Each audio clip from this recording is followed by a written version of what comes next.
Happy 20th anniversary to X-Men.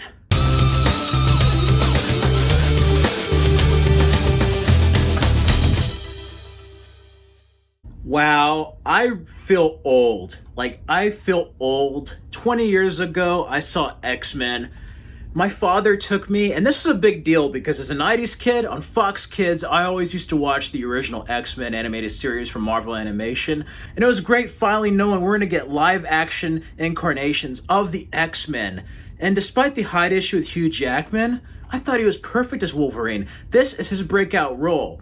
I did not know any of the comments and just kind of backlash of the fandom at the time. I was only 9 years old when I saw this. And I absolutely thought it was perfect casting. You had Halle Berry as Storm, Famke Janssen as Jean Grey, James Marsden as Cyclops, Patrick Stewart as Charles Xavier. I'm so old that I'm like, hey, it's Captain Picard. Other people are like seeing Star Trek and they're like, there's Professor X.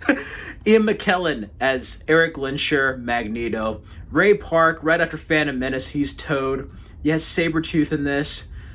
Rebecca Romijn as Mystique. This was a fantastic film, and I think what made this film is that they played it straight. They didn't treat it like it was a comic book film. No. They put the mutants in the real world. This was treated as if it was a real world and there were suddenly mutants. Mutant rights were handled like civil rights. It harkened back to the origins of what made the comics so true. I absolutely love what Bryan Singer did with the first couple of X-Men, but this first X-Men really got the ball rolling. I think Superman the movie, Batman 89 for sure, but as far as Marvel, Blade, X-Men, and Spider-Man should be thanked for creating the current climate of superhero movies and the MCU.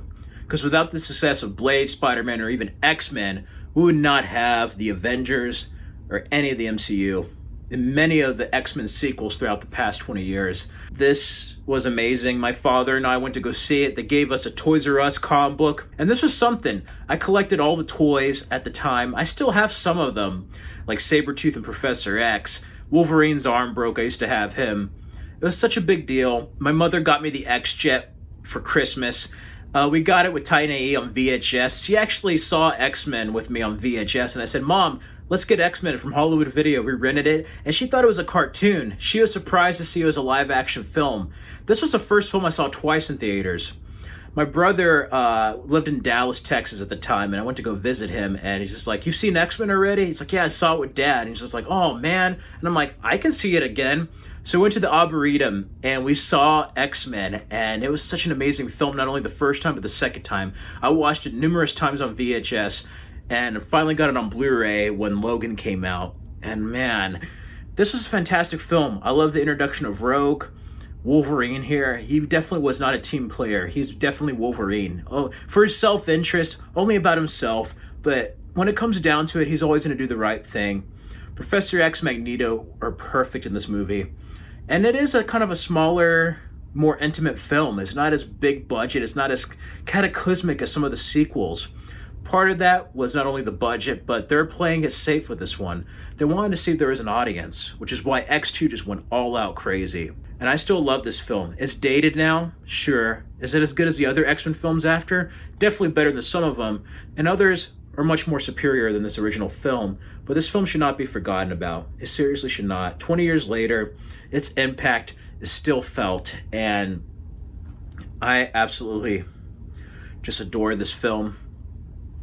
The plot twist surprised me. That Statue of Liberty scene was so badass with Wolverine. Like when I was a kid, the two scenes that just took my breath away were the Neo dodge this scene from Matrix, and then when Sabretooth throws Wolverine and he gets his claw, spins around the crown of the Statue of Liberty, and then lands. Oh my god, that is such an amazing moment. This is a film that I think should be remembered and appreciated more. It's easy to talk about the X-Men and Fox, but this is Marvel, okay? And Fox did this, but it was done right. And it's one of the better superhero films. And because of this film, more filmmakers were given the chance to tell their stories. More studios decided to give a more serious look at comic books and the characters they are about. And I'm going to be forever grateful for this film. 20 years later, We had X2. X-Men 3 The Last Stand was a good film. Not as good as the first two. Created kind of a limbo period. We had X-Men Origins Wolverine. And it wasn't really until X-Men First Class that the franchise kind of rebound. We had the Wolverine after that, X-Men Days of Future Past, X-Men Apocalypse, and then Logan and Dark Phoenix. And despite some of the films not being as true as the original material, I do appreciate what they did. I like that they took these characters, kind of created their own universe. Threw continuity out the window, of course, but they did something and created a series of these various films. On this 20th anniversary, revisit this film. And if you haven't seen it, check it out. You're going to like it and its sequels. I love all the X-Men's. Some are better than others, but I have to appreciate the legacy it holds 20 years later. And I really think, unless Disney goes straight from the comics and remains true, we're not going to find a group of films this versatile and taking this seriously. I'm not interested in seeing the X-Men make jokes like the Avengers, no. I'm interested in character, stories, and mutants that deal with their identity, discrimination against others, deal with being different in the world but also unique. So yeah, I'm old. That's just my reflection of X-Men on this 20th anniversary.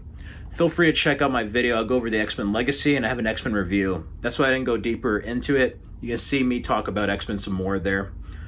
But overall, it really was quite an era. I thought 20 years ago they would make a lot more films than these. I was glad to see Days of Future Past finally. I was a fan of that story in Bishop, Apocalypse, Dark Phoenix. Even though it didn't end up quite good as the comic or cartoon, not once but twice, we did get Logan, a great R-rated finale, the Wolverine, Michael Fassbender as Magneto, James McAvoy as Professor X, Nightcrawler in the second one.